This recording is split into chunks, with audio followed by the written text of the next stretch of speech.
ଚାରିଦିନ ହେଲା ପାଉନା ଡିଜେ ଆଜି ନେଇକି ଯିବା। ହଁ ଅନ୍ୟ ମତେ ନେଇକି ଯିବା। ଭାଇ ଆଜ୍ଞା ଭାଇ ନମସ୍କାର ଭାଇ। ଭାଇ ନମସ୍କାର। ଡିଜେ ସାଉଣ୍ଡ କଣ ମିଳିବ?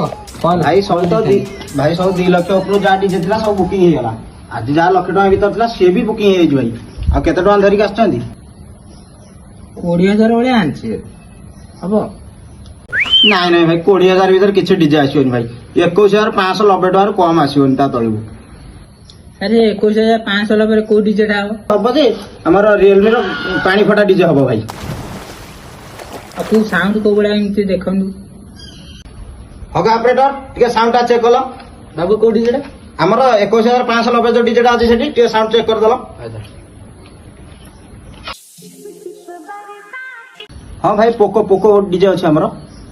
ଆପଣଙ୍କ ଗାଁରେ ଯୋଉମାନେ ଝାଡା ଫାଡା ନ ହଉଥିବେ 8 ଦିନ 7 ଦିନ 5 ଦିନ ତଳେ ସେମାନେ ଝାଡା ହେଇଯିବେ ଆପେ ସେ ଡିଜେ ସାଉଣ୍ଡ ନା ଶୁଣିଲା ପରେ। ହଁ ଭାଇ କି ଡିଜେଟା ଅଛି ଶୁଣନ୍ତୁ ଟିକେ, ଆମେ ଟିକେ ଶୁଣିଦବୁ ଟିକେ ଫାଇନାଲ କରିଦବୁ। ହଗ ଅପରେଟର ଟିକେ ସାଉଣ୍ଡ ଚେକ୍ କରି ଶୁଣ। ସବୁବେଳେ ଗୋଟେ ଫୋନ ଗପୁଲା ହେଲାନ୍ତି।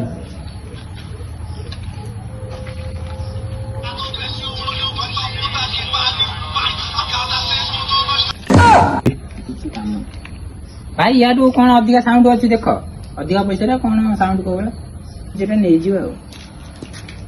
ଦାଦି ये डीजे काम नहीं आउ डीजे देखो। ହଉ ଭାଇ ଆଉ ଗୋଟେ ଡିଜେ ଦେଖେଲ। ୟାପରେ କେତେ ଟଙ୍କା ଡିଜେ ଅଛି? 56,999 ଟଙ୍କା। 56,999? ଆଜ୍ଞା ହଉ ଭାଇ କି ଡିଜେଟା ନା କଣ? ଆଇଫୋନ। ଆଇଫୋନ? ହଁ ଭାଇ। ହଉ ଦେଖ ଦେଖ। ହଗ ଅପରେଟର म्यूजिक स्टार्ट।